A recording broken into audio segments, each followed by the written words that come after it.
Hi guys, welcome back again to a recap of round number 7 in my last international radio tournament that I played in December 2024 in Alzira, Valencia, Spain. This game was the 7th round in this tournament. I was 3.5 points for that time and I was playing white pieces. I decided to come with e4 as I was being playing only d4 in the rest of the tournament. I decided to go with e4 for this round because I didn't want it to prepare that much. I was feeling really tired. Actually, the previous day that I took 2 buys was because I had some holidays planned that I have had already planned before the tournament even started, so I was really tired. I started with e4, he replied with e5, I came knight f3, he came knight c6, and I came with d4, which is the Scotch gambit. Everything happened pretty normal in the opening. I'm not gonna get long into this because it's just fury. And then after f3 knight and bishop e3, he played the line, like the secondary line, when black comes back immediately to e6. So actually what he's trying to do is to keep his knight on the board, because in the main line black castles, and then after this there's sort of this situation where we trade knights. So I assumed he played his line because he wanted to keep the knights on the board, so he did that and I pushed f4. I just tried to expand myself in the king side, which is the plan, the main plan in the Scotch, so I was just following my principles. He did castling and then I played c3 because I wanted to be able to retake with the pawn when he takes, so I get a tempo and then my pawn pushes. That's why now for him to take my knight it's a terrible idea, and he didn't do it, of course. He played bishop b6 instead. But when he played bishop b6, I knew that something was bad because it's just a move that doesn't do anything and just lets me like a free next move. I played f5, which is the best, but then when he came here, I knew that this was something that I needed to consider. I did consider it, but I didn't see the full line. What I played was queen h5, which is a mistake, not because I get a losing position, all the opposite, I'm still +1, but f6 is way better. I thought, okay, f6, but then he takes, I take, he comes here, and then what do I have to here? Well, it's simply knight d2. If I go knight d2 and he goes knight f6, I pin him and I get a free piece. So if he doesn't do that, if he takes my knight instead, queen h5 could be the best move in this scenario. But I just didn't do it, and that was my first huge option to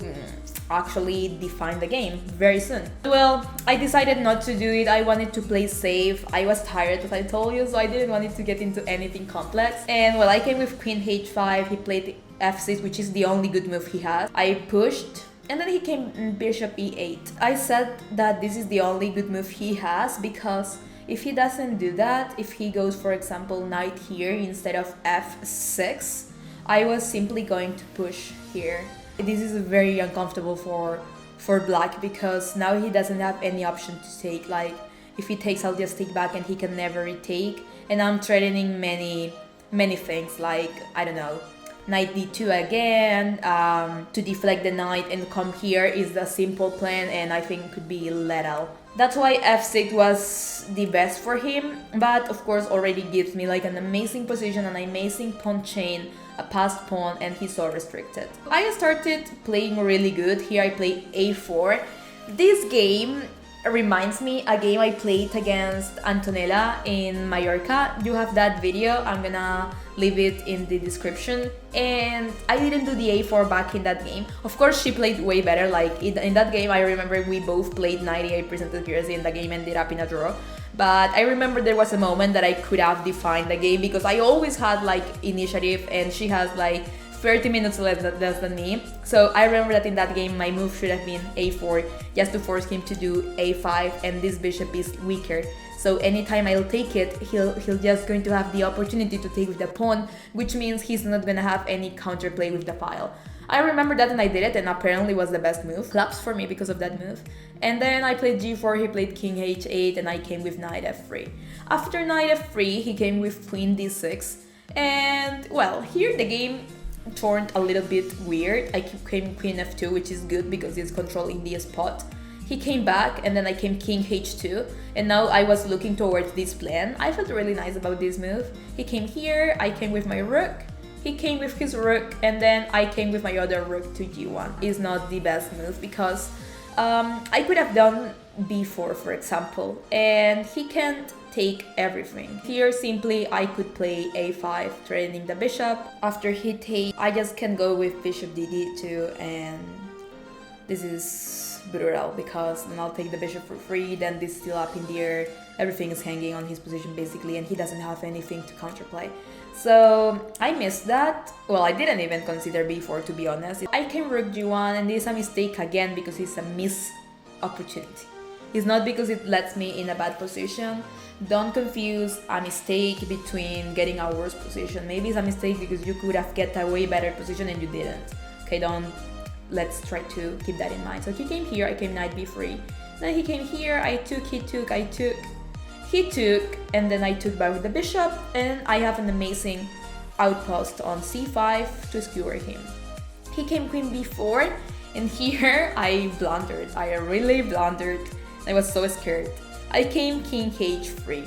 Here, what I should have played is simply rook c1, because rook c1 is just threatening a bigger threat on c7, plus controlling the c6 entry, which was the entry that almost gave me the opportunity to equalize the game. So I didn't do it. I came here to support my pawn and to be able to skewer him.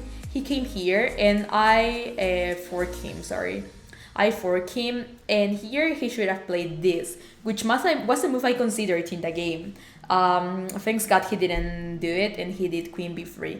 But if he would have done this, I have to come e7, I think, and when I come e7 is bad for me because can just come here, right?